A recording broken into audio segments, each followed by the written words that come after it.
Saat fajar menyingsing pada tanggal 26 Mei, seorang pilot Angkatan Udara Ukraina naik ke kokpit pesawat tempur tua MiG-29, sebuah pesawat era Soviet yang tidak dirancang untuk membawa amunisi berpemandu presisi canggih. Dia bersiap untuk misi yang hampir mustahil, serangan langsung ke agen keamanan Rusia, menargetkan fasilitas yang belum pernah berani disentuh sebelumnya. Apa yang terjadi selanjutnya menunjukkan mengapa kecerdikan dan tekad Ukraina dalam perang tak boleh diremehkan. Pukul 5:45 pagi, pilot itu duduk di jet tempur berusia 40 tahun. Kini dilengkapi bom berpemandu AASM Hammer buatan Prancis yang terhubung dengan satelit GPS Amerika Serikat dan perangkat lunak Ukraina sederhana yang disatukan oleh tekad kuat. Targetnya bukan pangkalan militer biasa, melainkan markas Dinas Keamanan Federal Rusia FSB di Glotovo, Oblast Belgorod, hanya 3,1 mil dari perbatasan Ukraina. Saat MiG-29 meluncur di landasan pada pukul 5:58 pagi, pilot merasakan beratnya momen itu. Dia tahu belum ada yang pernah menyerang fasilitas FSB selama konflik bertahun-tahun ini. FSB, penerus KGB, melambangkan kekuatan yang tak tersentuh, dilindungi lapisan keamanan dan aturan tak tertulis bahwa beberapa target tak boleh diserang. Hari ini, aturan itu akan dihancurkan. Misi ini sangat berani, bahkan untuk standar Ukraina, negara yang dikenal dengan taktik inovatif melawan musuh yang jauh lebih kuat. Pilot harus terbang rendah di ketinggian 164 kaki di atas tanah untuk menghindari sistem radar canggih Rusia. Lalu, dia harus naik tajam ke ketinggian 16.400 kaki untuk melepaskan bom, manuver yang membuatnya jadi sasaran mencolok di layar radar dari perbatasan hingga Moskow. Waktu sangat krusial. Pilot punya sekitar 20 detik untuk menjatuhkan bom dan kembali ke posisi aman sebelum pertahanan udara Rusia yang terkenal respons cepat dan akurasi mematikan bisa mengunci dan menembaknya. Saat dua mesin turbofan Klimov RD-33 di MiG-29 mengaum, menghasilkan 18.200 pon dorongan, jet itu melesat maju, membawa muatan tak biasa dan lepas landas di fajar yang baru tiba. MiG-29 tidak dirancang untuk misi seperti ini. Dibuat pada tahun 80-an selama Perang Dingin, pesawat ini dimaksudkan untuk pertempuran jarak dekat melawan pesawat barat. Dengan kecepatan maksimum Mach 2,25 dan muatan senjata hingga 8.800 pon, pesawat ini tangguh di masanya. Tapi kini, setelah 4 dekade, ia kalah oleh pertahanan udara modern Rusia seperti S-400. Namun, Ukraina mengubah keterbatasan jadi kekuatan. Tak mampu membeli jet modern seperti F-35 atau Rafale, mereka meningkatkan mesin tua dengan kreativitas dan keberanian. MiG-29 ini adalah bukti nyata. Di bawah sayapnya, 2 bom AASM Hammer Prancis tergantung pada rak buatan khusus dibuat tangan di bengkel Kiev. Ini adalah senjata yang tak pernah dirancang untuk elektronik jet ini. AASM, Armement Air Sol Modulaire atau Hammer, adalah keajaiban teknik Prancis dari Safran. Ini adalah kit yang mengubah bom standar jadi amunisi berpemandu presisi, mampu mengenai target dari jarak 43,5 mil. Setiap bom seberat 550 pon dilengkapi navigasi inersia dan GPS militer, memungkinkan serangan tepat pada target kecil, bahkan jendela dengan kesalahan hanya beberapa kaki. Mahal ya, tapi di perang, dampak destruktifnya sepadan. Tantangan sebenarnya bukan bomnya, melainkan menghubungkannya ke jet. Komputer MiG-29 dari tahun 80-an tak paham GPS, apalagi memproses data dari satelit yang diluncurkan bertahun-tahun setelah debut pesawat. Insinyur Ukraina mengatasi ini dengan kecerdikan medan perang. Mereka membangun rak khusus, memasang antena GPS sementara di dudukan depan, dan menjalankan kabel listrik melalui panel yang tak pernah dimaksudkan untuk dibuka, menyalurkan listrik era Soviet ke elektronik Prancis.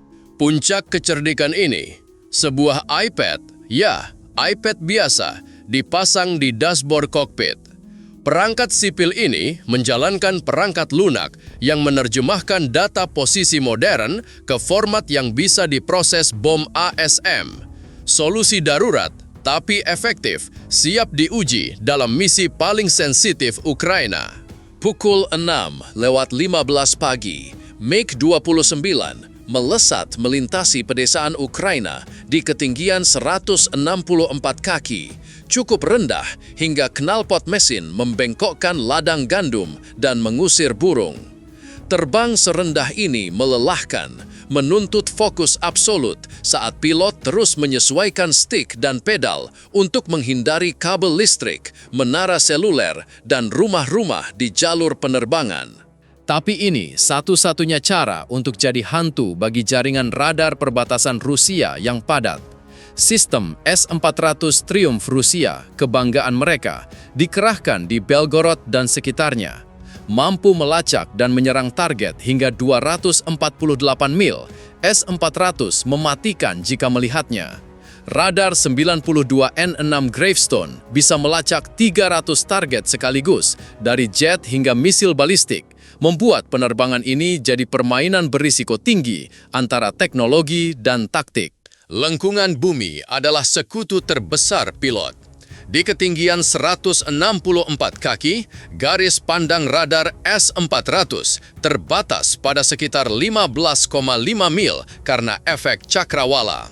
Selama dia tetap rendah, menjaga kecepatan tinggi, dan menghindari kesalahan, dia tak terlihat oleh mata elektronik musuh.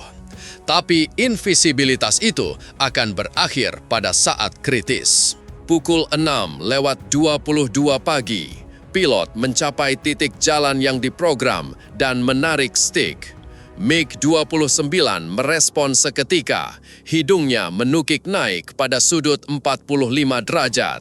Gaya gravitasi menekannya ke kursi saat jet naik dari 164 kaki ke 3.280 kaki, lalu 6.560 kaki, dan akhirnya 16.400 kaki dalam hitungan detik.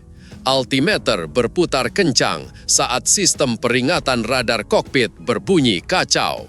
Setiap sistem pertahanan udara di Rusia Barat tiba-tiba mendeteksi target seukuran jet tempur yang naik ke jangkauan serangan. Radar 92N6 Gravestone dari unit S-400 terdekat mengunci, menghitung kecepatan, ketinggian, dan lintasan dengan presisi mengerikan. Dalam hitungan detik, sistem kendali tembak akan punya solusi tembak dan misil penyadap 48N6 akan diluncurkan. Tapi pilot punya satu keunggulan, kejutan. Rusia tak pernah menduga Ukraina akan mencoba sesuatu seberani ini, apalagi terhadap markas FSB.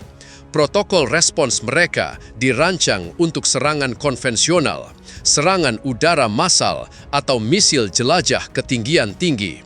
Mereka punya kurang dari 45 detik dari deteksi hingga keterlibatan, terlalu singkat untuk beradaptasi dengan serangan tak terduga seperti ini. Itulah mengapa misi ini punya peluang. Di ketinggian 16.400 kaki, pilot mencapai titik pelepasan bom yang tepat. iPad di dashboard menampilkan parameter peluncuran optimal dengan koordinat target bersinar di layar.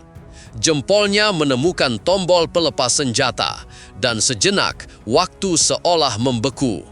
Dua dentuman keras mengguncang badan pesawat saat bom AASM Hammer terlepas, memulai perjalanan destruktif mereka. Seketika, pilot membelok tajam, melakukan putaran Immelmann yang dimodifikasi. taktik Perang Dunia I yang diadaptasi untuk menghindari pertahanan udara. Dia menarik stik, menukar ketinggian dengan kecepatan saat MiG-29 menukik.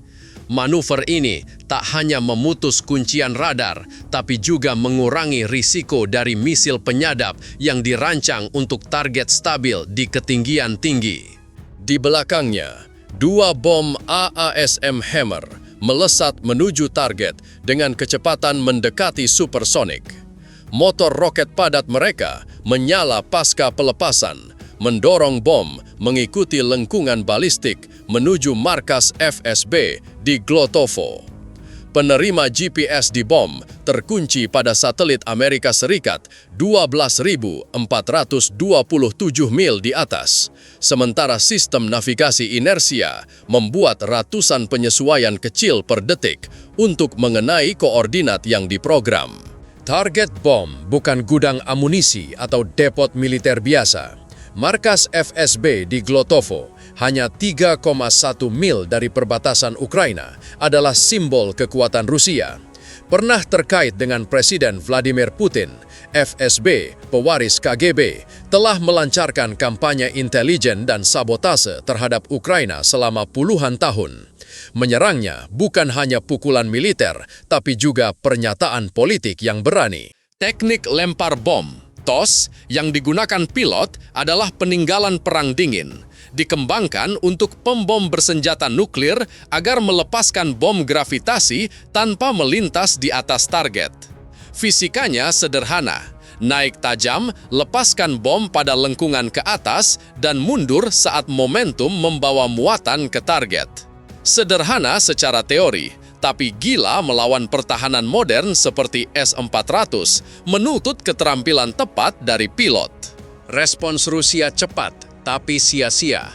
2 misil penyadap 48N6 diluncurkan dari baterai S-400 dekat Belgorod, melesat menuju MiG-29 pada kecepatan Mach 6. Tapi pilot sudah kembali ke ketinggian rendah, zigzag untuk memutus kuncian radar. Misil 48-6 dibuat untuk menjatuhkan pembom ketinggian tinggi, tak bisa melacak target rendah yang tak menentu. Mereka melaju di atas, sekiring jaraknya hanya menemukan langit kosong. Sementara itu, bom ASAM Hammer terus melaju. Kurang dari 2 menit setelah dilepas, pada pukul 6:27 pagi, bom pertama menembus atap markas FSB. Hulu ledak berbentuknya meledak saat menyentuh. Jet tembaga cair memotong balok baja dan lantai beton. Sekering bom diprogram dengan penundaan 0,025 detik, menghitung dengan presisi elektronik saat hulu ledak menembus lantai atas bangunan. Saat meledak, 191 pon bahan peledak tinggi di setiap bom berubah dari padat ke gas dalam mikrodetik, melepaskan gelombang kejut pada kecepatan 26.247 kaki per detik. Tekanan berlebih melebihi 203 pon per inci persegi, menghancurkan segalanya di radiusnya. Dinding internal bangunan dirancang untuk menjaga rahasia, bukan menahan senjata kelas militer, tak bisa melawan kekuatan destruktif ini.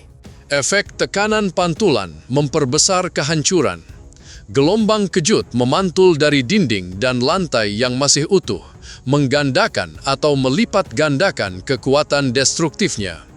Jendela tak hanya pecah, mereka meledak keluar dalam hujan kaca.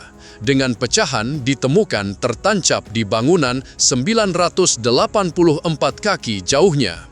Perabot kantor dan lemari arsip rahasia hancur jadi serpihan logam dalam sekejap. Bom kedua menghantam 0,3 detik kemudian, 65,6 kaki dari yang pertama, memaksimalkan kerusakan struktural. Saat ini, integritas markas FSB sudah sangat terganggu. Dinding penyangga hilang, kolom pendukung hancur. Ledakan kedua menghantam struktur yang sudah goyah dan memberikan pukulan terakhir. Gelombang kejut merobek kerangka yang melemah seperti gelombang kehancuran, memicu apa yang disebut insinyur sebagai keruntuhan progresif. Lantai demi lantai, markas FSB menghancurkan dirinya sendiri. Lantai 4 ambruk ke lantai 3, menambah massa pada kehancuran. Lalu lantai 5 bergabung dalam kaskade. Setiap keruntuhan menambah energi kinetik ke bencana, mengubah bangunan jadi bola perusaknya sendiri. Dalam waktu kurang dari 5 detik, apa yang dulu adalah simbol keamanan nasional Rusia setinggi 5 lantai, kini jadi tumpukan puing yang membara, pernah dipenuhi rahasia FSB. Dokumen rahasia, rencana strategis, dan misteri agensi itu terkubur di puing. Atau, lebih buruk bagi Rusia, berpotensi terbuka jika pasukan Ukraina atau sekutu bisa mengakses situs itu nanti. Di unit S-400 terdekat, Letnan Smirnov yang memimpin tim radar peringatan dini tak bisa menghentikan bencana. Pukul 6:19 pagi, radarnya mendeteksi target bergerak cepat yang naik cepat dari ketinggian rendah 24,8 mil barat daya dari posisinya. Sistem menandainya sebagai jet tempur, kemungkinan MiG-29 Ukraina, berdasarkan tanda radar dan laju pendakian. Smirnov hanya punya 45 detik untuk bertindak dan waktu terus berdetik. S-400 Triumph yang dia komando, secara teori adalah sistem pertahanan udara paling canggih di dunia. Setiap unit mengintegrasikan komponen yang bekerja harmonis. Radar 92N6 Gravestone bisa melacak 300 target sekaligus dari jarak lebih dari 373 mil. Misil 48N6 punya jangkauan 248 mil dan bisa mengenai target dari permukaan hingga 98.425 kaki. Sistem ini bahkan bisa mencegat misil balistik, menjadikannya permata mahkota pertahanan udara Rusia. Tapi kecanggihan itu punya kelemahan fatal, waktu.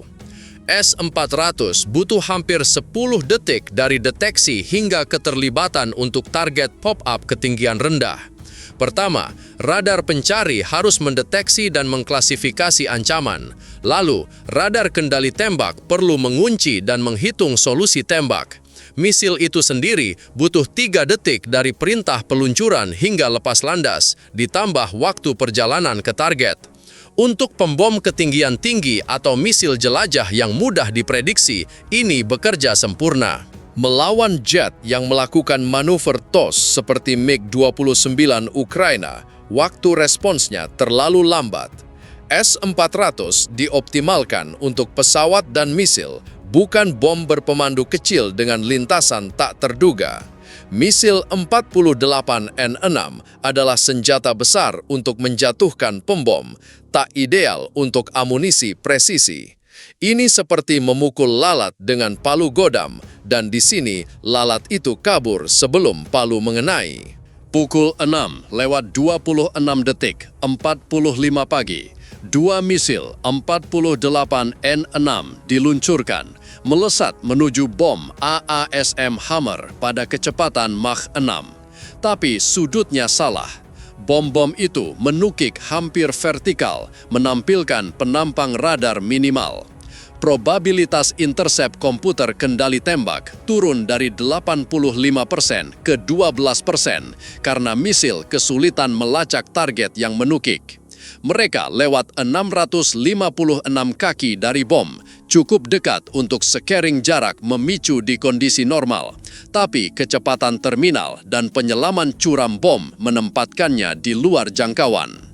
Hulu ledak 48N6 meledak sia-sia. Serpihan berserakan di udara kosong, sementara bom Prancis melaju ke Glotovo dengan presisi mematikan. Serangan ini bukan hanya operasi militer. Ini adalah pesan politik berani ke Kremlin. Tak ada target yang tak tersentuh. Bahkan FSB yang dulu jadi benteng suci kekuatan Rusia. Bagi Ukraina, ini kemenangan moral, Bukti mereka bisa mengenai tempat yang tak diduga musuh, meski dengan keterbatasan teknologi dan sumber daya. Untuk memahami pentingnya serangan ini, lihat konteks sejarah konflik Ukraina-Rusia. Sejak aneksasi Crimea oleh Rusia pada tahun 2014 dan dukungan untuk separatis Donbas, Ukraina menghadapi pertarungan tak seimbang. FSB telah menjadi pusat operasi intelijen dan sabotase Rusia terhadap Ukraina, dari serangan siber hingga mempersenjatai milisi timur. Menyerang FSB bukan hanya soal menghancurkan fasilitas. Ini cara Ukraina bilang mereka tak akan tunduk pada agresi terselubung. Kembali ke pilot kita, pahlawan tak dikenal ini menyelesaikan misi yang sedikit orang berani bayangkan.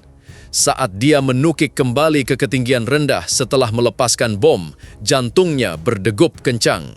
Setiap detik adalah detik bertahan, detik lebih dekat ke pangkalan aman.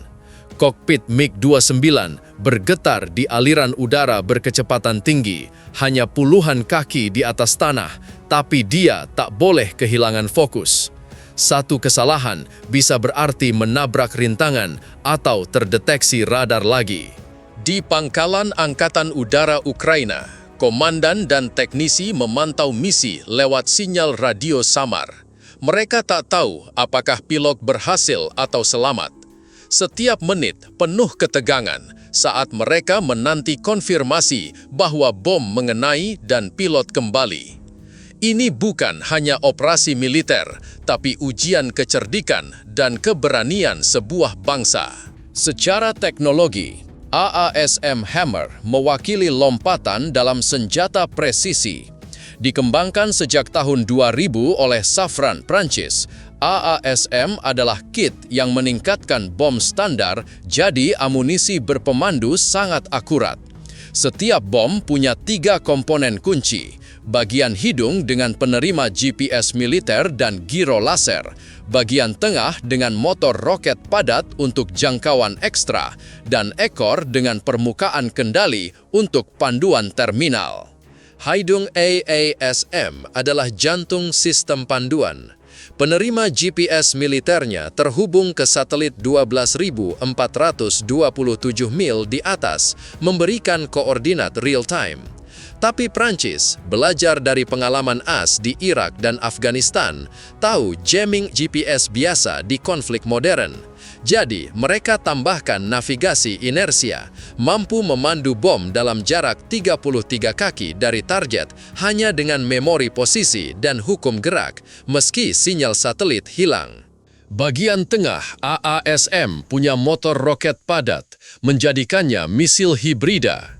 Berbeda dengan JDAM AS yang meluncur ke target via jatuh bebas, penerbangan bertenaga ASM memperluas jangkauannya ke 43,5 mil dan memberikan energi untuk menembus target keras. Motor membakar selama 15 detik, mendorong bom ke kecepatan Mach 0,8, cukup cepat untuk menyulitkan intercept detik terakhir.